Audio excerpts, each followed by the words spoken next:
a lot of the reason I got into fitness and wellness to begin with was, well, I wasn't always actually involved in it from the get-go. That's what's so crazy. I was always that skinny kid. I would just snack on a bunch of candies and anything that was not very healthy. Basically, I would literally eat a whole bag of Twizzlers, even. Like, I was not, at all conscious of what I was putting in my body. But what really changed all that and pivoted me from being where I was to where I am currently today were a couple life events. One especially in particular was just having the news that my grandpa passed away due to cancer. Really, really, really tough news. It really did something to me. And obviously, it really put me in a pretty bad depression for a little bit. But right after that, that inspired me.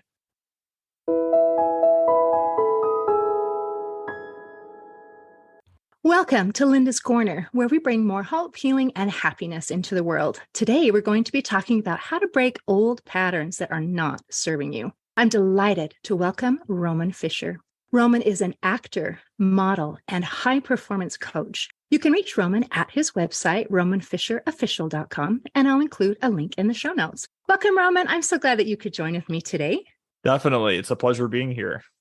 Thank you. I am so delighted to be talking about health and fitness. And I would love to know how this became important to you, and not only for yourself, but you wanted to be able to help other people to improve their health and fitness. Yeah, certainly. So a lot of the reason I got into fitness and wellness to begin with was, well, I wasn't always actually involved in it from the get-go. That's what's so crazy. I used to be one of those, kids. I was a skinny kid that a lot of people would poke fun at, which, of course, isn't the greatest thing in the world to, have to deal with. But I was always that skinny kid. I would just snack on a bunch of candies and anything that was not very healthy. So Reese's, Twizzlers, you name it. So like the whole 9 yards, basically. I would literally eat a whole bag of Twizzlers, even. Like, I was not, at all conscious of what I was putting in my body. But what really changed all that and pivoted, me from being where I was to where I am currently today were a couple life events. One especially in particular was just seeing, I didn't obviously see it like live, but it was still a really rough thing, just having the news that my grandpa passed away due to cancer. And, obviously that's not something that anyone really wants to have to deal with or find out about in their lives. Of course, death, as we all know, is inevitable at some point for all of us, but getting that news about your family member, especially one that I would see a lot with, once or twice a year, I would see him with family and we would go on trips together and just all those good memories. And then receiving that tough, really, really, really tough news, it really did something to me. And obviously, it really put me in a pretty bad depression for a little bit. But right after that, that inspired me not too long after to transform my own life and what I was putting in my body, because I didn't want to go down that same exact road or path for myself. And then from there, after I got into fitness and I started working out pretty consistently, about 3 to 4 days a week with weights and then cardio, I just fell in love with it. I really enjoyed the endorphins that I was getting from my workouts, and then combine that with the organic food that I eventually started eating, because I researched on the internet that pesticides are in a lot of our fruits and vegetables, and especially the ones that you eat with the skin, like apples, for example, or just carrots, the ones that you just eat raw with not much, protection, if any. That is what's going to really get you long term with the pesticides. So knowing that I was able to opt for organic, that was huge.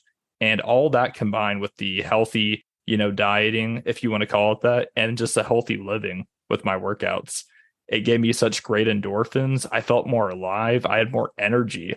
And so eventually I wanted to share that same, passion and feeling with everyone else around me, especially after hearing the news about my grandpa. So how old were you when your grandfather passed away? Yeah. So when he passed away, I was in my I was not much past 20. I was about 20 years old. And that's when everything just sort of changed. And you recognized, oh my gosh, I'm immortal and mortality does not last forever. And Yeah. I get to choose how I feel in the meantime. So, how marvelous that you were able to get something good out of something that was very bad. Yeah. So, that's wonderful that you were able to pull into that place. And then to decide and discover that, hey, I like this. I like the way it makes me feel. And that just is so exciting when you love something enough that you want to share it and that passion. And I actually kind of like the backstory that this was not from birth and the get-go that you were all into health and fitness. Yeah. Because then when you have clients who are like, I want to eat a whole bag of Twizzlers, you're like, oh, I know, I understand that. I've done that. You know what? And that's okay. That was before. And now let's do something new from here on out. And wonderful things can come from it. So that is great. Okay. So this is Definitely. all about just feeling good. So let's talk about health in general. Why? I've heard it said that if you took every positive thing you have in your life, like your money, your car, your house, your whatever, you could call them all zeros, count it as a zero. And then your health is a one. So if you add one and a zero, you got 10. You add one and two zeros, you got 100. You add one and six zeros, you got 1,000,000. But without the health, without that one, it's really hard to enjoy anything else. Yeah. So That's is so that kind true. of the way you feel about health and just why is this, I mean, just the number one thing that matters? Yeah, definitely. So health, as they call it, it's wealth. Health is wealth. And without health, you don't have anything. Like you could be the richest person on the planet, the richest person in the universe. You could have every car, every dollar bill. You could have every mansion on the block. But if you don't have your health in check, even one bit, you're not going to last. And you're also not going to be able to be around to enjoy that. And you also won't be able to be around your family. And family is important, definitely. Does it's so integral to everything else that we can possibly enjoy. I had a friend who was just experiencing great success in his career and lots of money, and then he got cancer, and he thought, crud, all the fame and the money in the world is not going to fix this. So I need to change some things and do things better. So I absolutely and completely agree. Okay, so as we're talking about health and fitness, how do you feel about like fad diets and fad Yeah. workouts? Because, it changes like every 5 minutes. Like, I want to be healthy. Oh, you got to do this. This is the thing today. And don't do that thing. That was so last week. So how do you feel about that? Oh, yeah. There's so many, keto diet, paleo diet, intermittent fasting. I mean, you can really just go on and on until the sun goes down and comes back up. But how I feel about it personally, I don't really believe that fad diets are necessary. I believe you could still do a fad diet if you want to, if like that's your thing, and you could still see results in like weight loss, because that's, the reason most people do these diets anyways, to try to lose weight, burn fat. Now you can still do these diets and still burn fat as long as you're in a caloric deficit. But by the end of the day, though, I don't recommend doing these fad diets, because for the long term and the long process and the long run, they're not necessary. And most people are going to fall off and not stick with it because they're very restrictive, especially the keto diet, just to name one, because you have to restrict so many carbs from your diet to stay in ketosis, as they call it, the state where you're burning fat and you're basically eating fat and you're burning fat. So it's an effective way to do it, but it's definitely not sustainable. And again, it's really not necessary. As long as you're in a caloric deficit, that's all you need. And just make sure you're eating at least quality, balanced nutrition with, plenty of carbs, more complex carbs than anything. More, natural sugars, less added sugar for sure. So more fruits, less added sugars, and then a lot more protein. High protein diets are the only really type of diets I recommend personally. Okay. And I love that there's more than one way to do things. And I once was with a group of friends, and it was so ironic because like everybody was doing some kind of diet, and a couple of them were doing this kind and a couple of them were doing that kind. And they were Yeah. like polar opposites. One is like, yeah, intermittent fasting. And the other one was like, oh no, metabolic, you're supposed to eat a whole lot and eat a bunch to keep your metabolism going. And both of them came up with all this research to support it. And I thought, this is bizarre. How can we have two totally and completely opposite ways of doing things? And both of them are saying, no, my way is the real, backed by science way. So it sounds like you're just suggesting let's eat high protein, good quality foods, and maybe move our bodies, because you're talking about that caloric intake and being able to use it. So are you saying maybe we should get out and move our bodies a little bit? Definitely. Now, I will admit it's crazy because technically you could still lose weight and burn fat without any exercise if you're in enough of a deficit of your maintenance calories.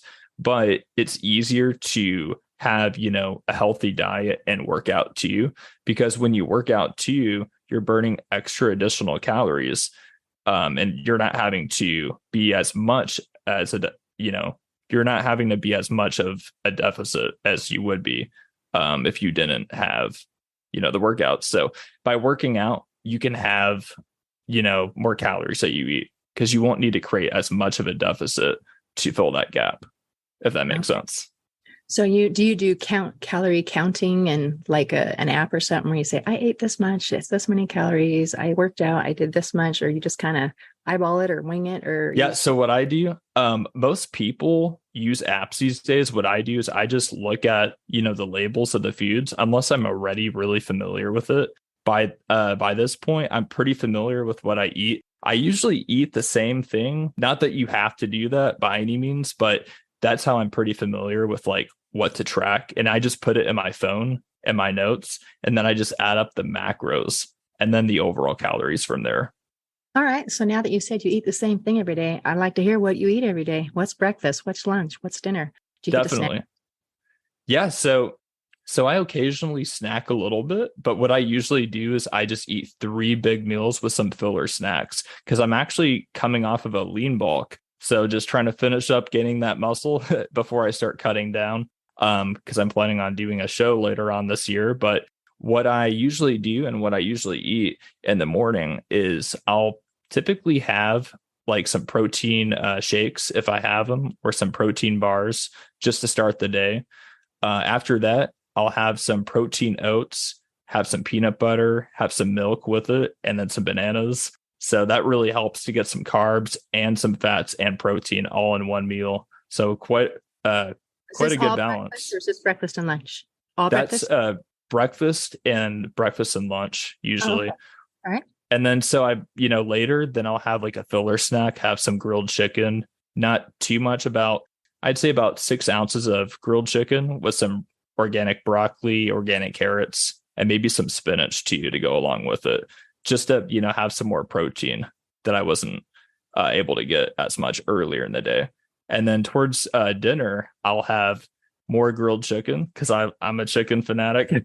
So I'll usually have several ounces of grilled chicken with some broccoli, carrots, spinach, usually about the same vegetables. I might throw in some, portobello mushrooms, organic ones. So those are really good. And then I'll mix that in after I cook some jasmine rice. I'll throw it all together and add in some garlic salt, garlic powder, and onion powder. And it's good. And I'll even throw in a couple, tablespoons of butter too, if I'm low on my fat.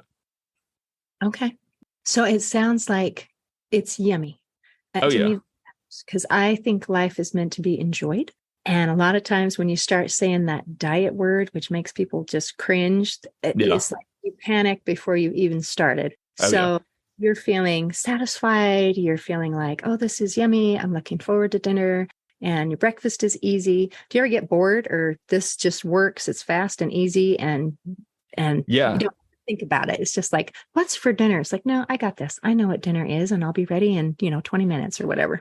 Yeah, usually for the most part, I'm actually pretty content with it. I'm just one of those guys that I don't usually get tired of things too quickly or very easily. But, every now and then I might, mix it up, and I'll have like a steak, grass-fed steak to, have a little red meat every now and then, which is, okay in moderation. And then I'll have some asparagus or some broccoli with that steak. And then I might switch up instead of having just chicken and vegetables, I might have some egg whites or eggs and have that, with my spinach instead of the chicken all the time. And then just have a little more protein powder to supplement if I'm a little low on protein. So I'll definitely switch it up a little bit every once in a while. Okay. Well, that sounds great. That sounds doable. Like, oh, I guess I could do that. That would be all right. So how do you help people stay motivated? Because, everybody knows like you do a New Year's resolution. Okay, this year is going to be the time. I am going to lose weight. I'm going to get more fit. I'm going to be exercising. And then the gyms are packed on Oh January yeah. 2nd, Always. 3rd. And then it starts to slow down, 5th, 6th, 7th. And then, by the end of January, it's back to normal. Yeah, So always. how That's how it not goes. fall off that wagon? What can keep us motivated? Yeah. So the best advice that I can give anyone that's, trying to, whether they're trying to gain muscle or lose weight, which is usually the latter one's the usual one that people are going for New Year's. But my recommendation for anyone trying to just stay consistent is to understand that this is a process. This isn't something you're just going to achieve overnight. It's definitely something you have to work, towards continuously day in and day out. Also, too, my recommendation is to not put too much pressure on yourself and don't set such high standards. I mean, yes, have, high standards to an extent, but don't set them so drastically high where it basically frightens you. So make sure to just break your huge goals into smaller ones and then work towards those over time, little by little, and break it up into phases. Also, having an accountability partner could be a friend, family member, or could be a coach. So anyone along those lines, just to hold and keep you accountable, especially if that's something you struggle with quite a bit. That sounds fantastic. So some of the things I'm hearing is I need to be compassionate with myself, and I need Yes, to be realistic in my goals and in my expectations, and recognize that this is a process and it is okay if I'm not perfect at it right away.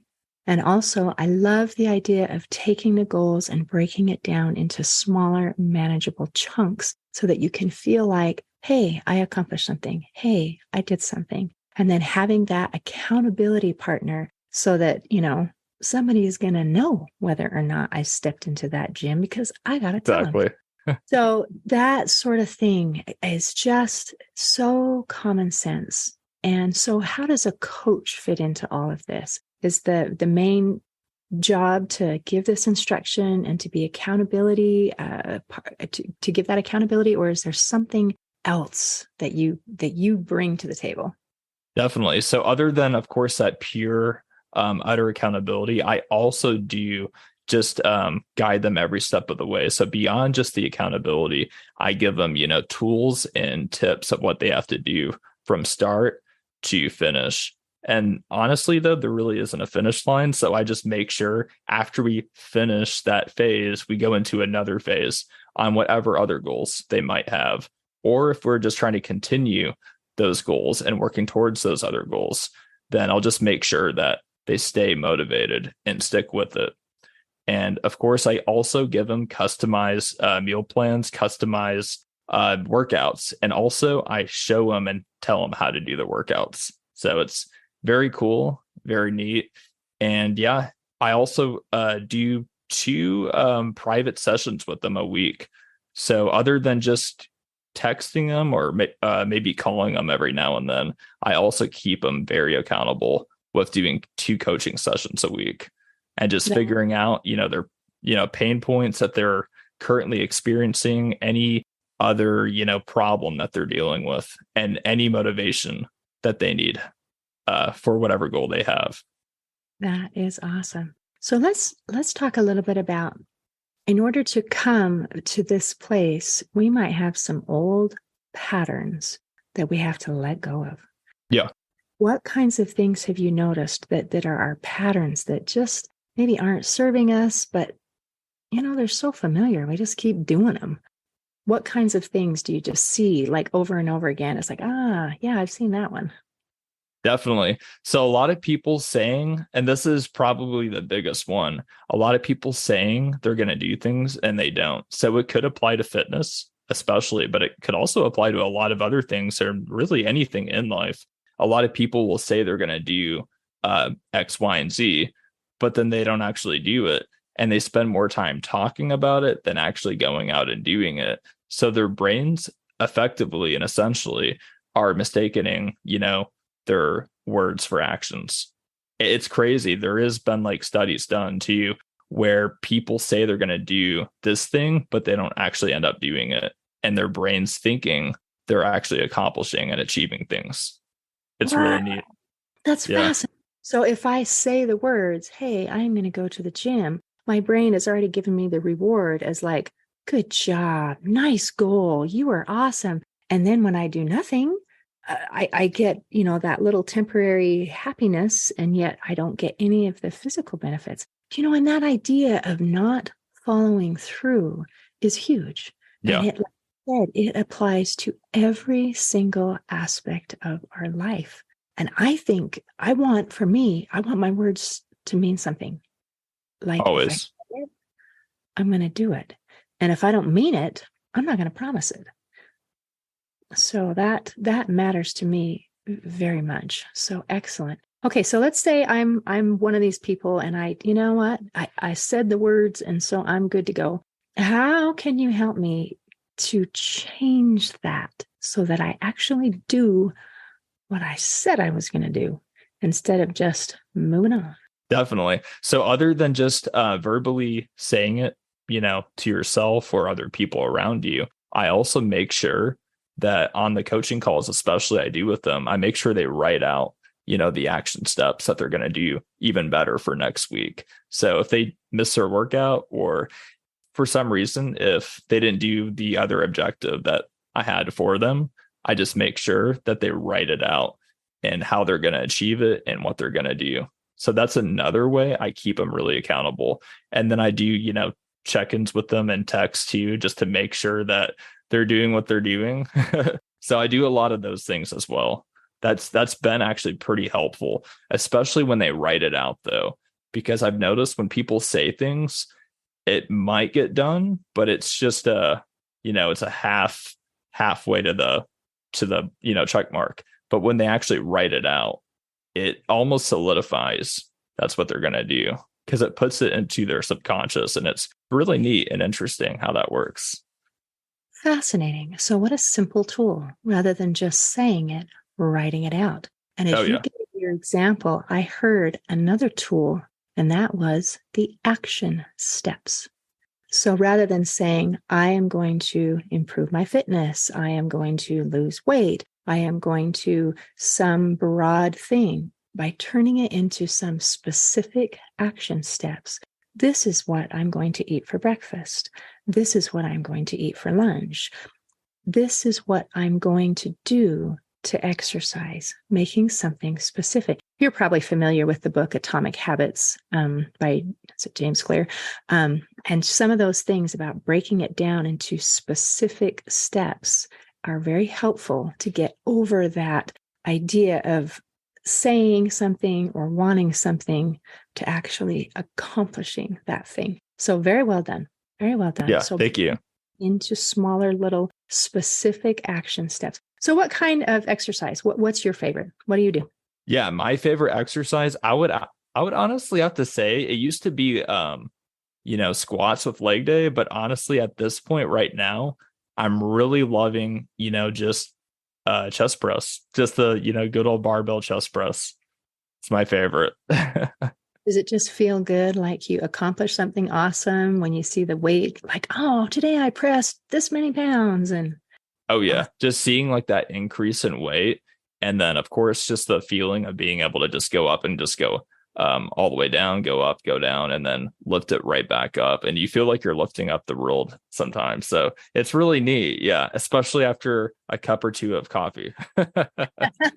Oh yeah, that's your secret weapon, huh? A cup oh or two of yeah, coffee, and then I can lift the whole world. Excellent. exactly.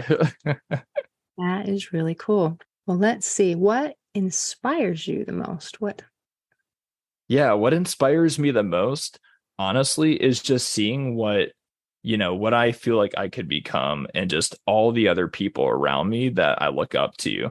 So one celebrity example I could really say is Arnold Schwarzenegger. So it's funny because he did a lot of the things I'm actually pursuing right now with acting and then of course fitness, bodybuilding, that area of things too. So those two things in particular really stood out to me at a younger age. And then seeing what he did and what he accomplished and how many other things he accomplished on top of those two things, that really inspired me a lot. So I'd have to say, just it's a combination really between him and what he did and what he accomplished. And then knowing that I've already achieved some of those things already with helping people with their fitness journey and seeing my clients transform. So I'd say it's a combination of the celebrity Arnold and also the things that I've accomplished with helping people transform their bodies and their minds. I love that. And I loved when you mentioned like Arnold Schwarzenegger. It's like he did this and this, and he also accomplished so many other things.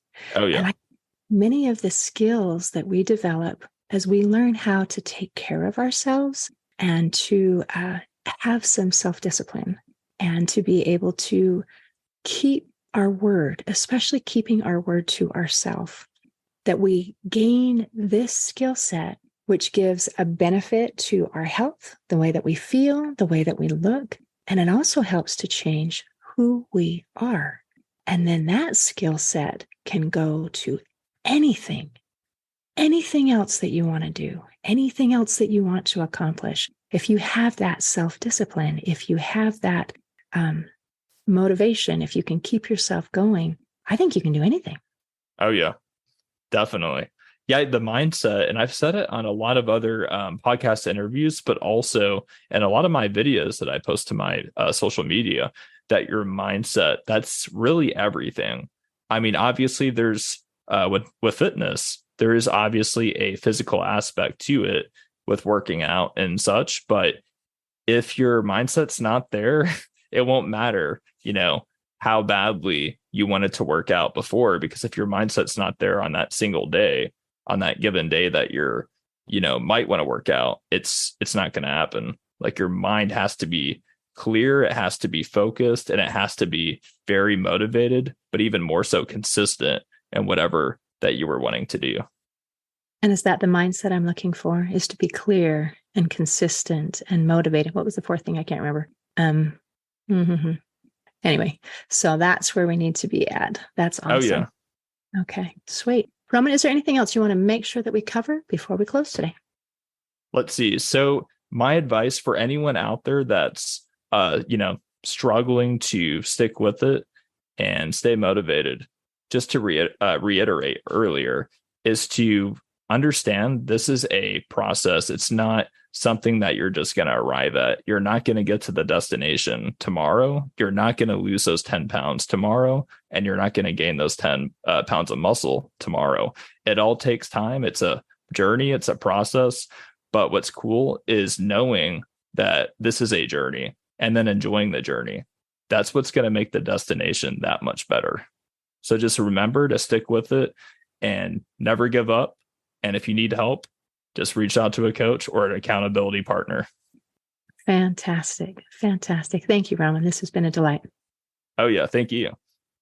In closing, I'd like to share a quote by the Buddha. He said, "To keep the body in good health is a duty. Otherwise, we shall not be able to keep our mind strong and clear."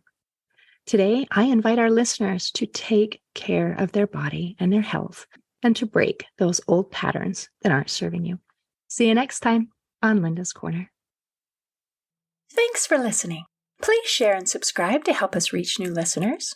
And if you'd like to heal your life from the inside out, there is a free video series at hopeforhealingfoundation.org. Just click on the free stuff tab. I also invite you to grab a copy of one of my books, like Crushed, A Journey Through Depression, and You Got This, an action plan to calm fear, anxiety, worry, and stress. See you next time on Linda's Corner.